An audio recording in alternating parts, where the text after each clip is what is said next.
is Steve Kerr and his availability, or what's he going to be able to do if he's able to actually coach on the sidelines. How much of a factor do you think his absence will have on this series?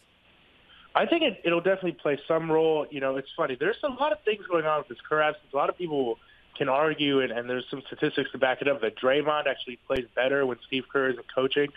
He might feel a little bit more free. At the same time, when you look at the rotations and stuff, Mike Brown hasn't really been put in a lot of pressure situations yet to make the right call. And, you know, that might be a situation where Steve Kerr has, you know, a little better handle on his team. Mike Brown doesn't like playing small as Steve Kerr did. You know, last year during the playoffs, the Warriors were using their death lineup a little bit more often than they are this year. One thing that I'll say was interesting, I remember last year in the fourth quarter, you know, Steve Kerr made the questionable decision to put Festus Ezeli in the game in the fourth quarter of Game 7.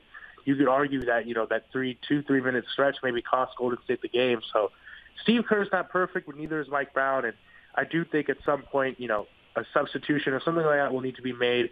And, you know, Mike Brown is gonna face that scrutiny. He's going to face that pressure. He's got a big margin of error because of the talent he has on the court. So, you know, he still has the advantage there. But I do agree, you know, the absence of Steve Kerr will mean something at some point. It helps that he's in the locker room, at least at this point.